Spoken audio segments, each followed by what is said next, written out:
어제 제가 했던 일을 여러분에게 보고드리기 위해서 전화했습니다. 어제 충청북도 단장인가 잔장인가 거기에 있는 구인사 장군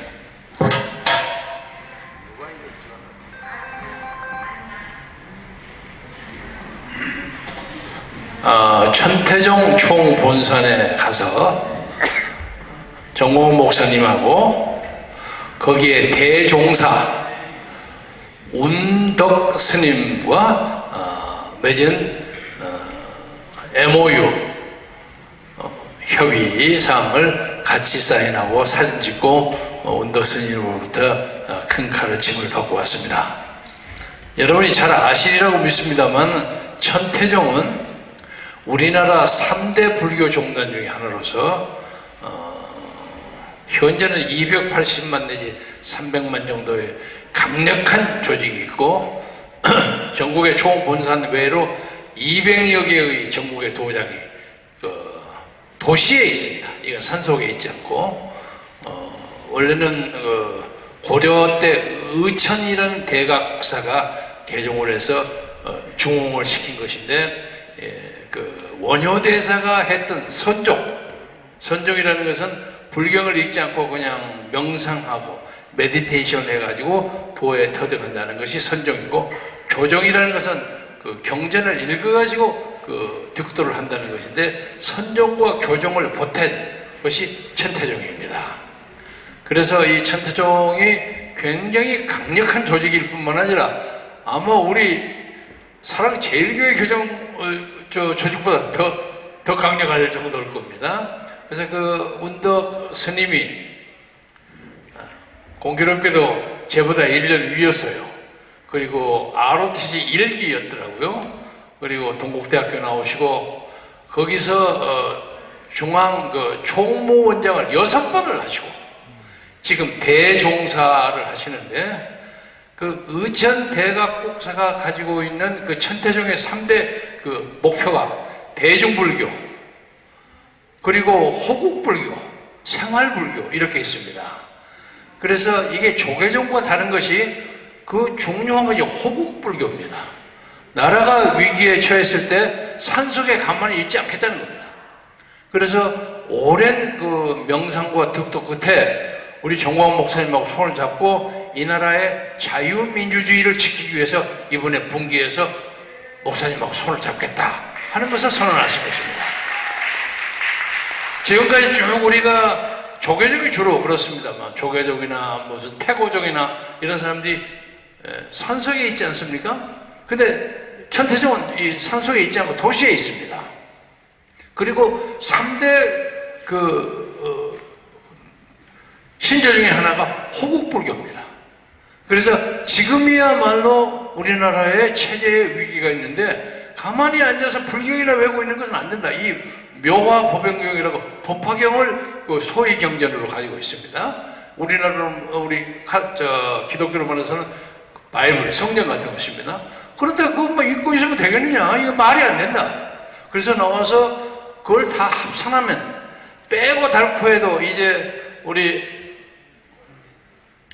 정광훈 목사님이 주도하시는 우리 국민혁명당의 300만 당원에 천태종의 280만이 붙어서 자투리를 빼고도 우리가 500만의 전국 조직을 가지게 됐다는 것을 여러분에게 보고드립니다.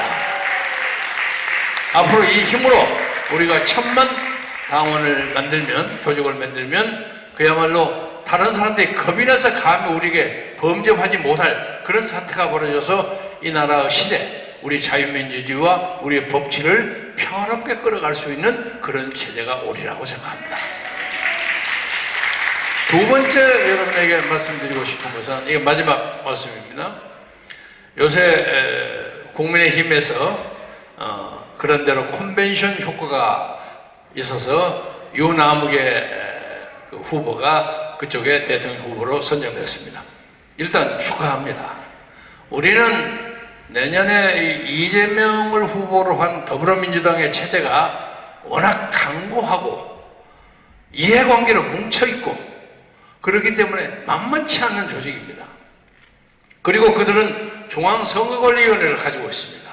얼마든지 선거를 조작할 수 있는 가능성이 있는 집단입니다. 그렇기 때문에 우리가 아까 목사님 말씀하신 것처럼 이 나라의 우파, 자유를 지향하는 모든 우파의 대동단결이 필요합니다. 따라서 국민의힘에 우리가 다소 아쉬운 점이 있더라도 많이 아쉬운 점이 있습니다. 있으면서도 우리가 그 사람들을 무시할 수 있는 입장이 아닙니다. 그런데 이제 컨벤션 효과가 딱 들어서고 나니까 이 양반들이 오늘 뭐 45%인가 올라갔어요. 그러니까 이제 뭐 정권 다 잡은 것처럼 생각하는 거예요. 아직 갈 길이 멉니다.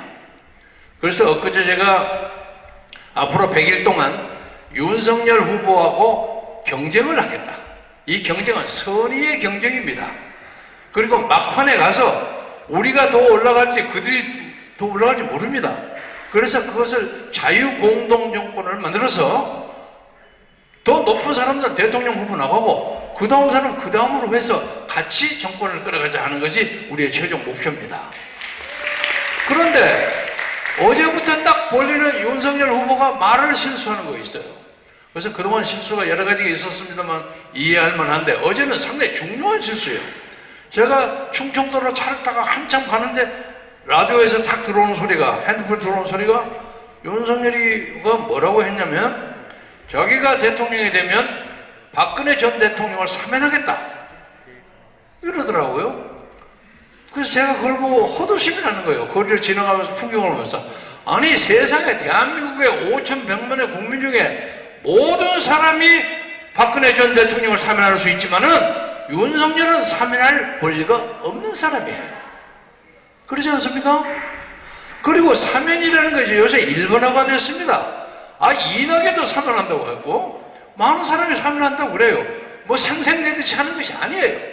그리고 확실하지는 않습니다만 아마 문재인 대통령도 이번 12월 24일 크리스마스 석탄절 특사로 아마 사면할 가능성이 현재로서는 상당히 많습니다. 왜? 결자 해지의 입장에서 자기가 잡아서 고생시켰으니까 자기가 좀 풀어주는 것이 자기가 물러나는 것이 좀 편할 거 아닙니까? 그래서 사면을 적극적으로 고려하고 있는 걸로 알고 있는데 이제 제1야당 후보가 됐다는 윤석열이가 내가 그 사람 사면시키겠다.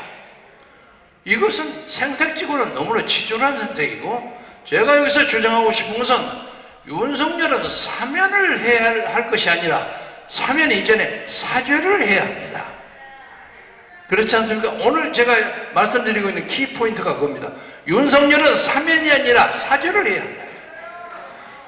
지금 박근혜 전 대통령이 4년 반 이상을 감옥소에 있는데 그 양반이 무고한 혐의를 가지고 있다는 건 여러분 다 아시죠? 그 양반을 조사를 해가지고 30년 구형을 한 사람이 윤석열입니다. 그리고 온갖 것을 다 붙여가지고 최순실이 요새 최세훈이라고 이름 바꾼 사람하고 경제공동체를 냈다. 경제공동체라는 말이 세종대왕이 한글을 창조하고 난 다음에 최초로 만든 사람이 윤석열입니다.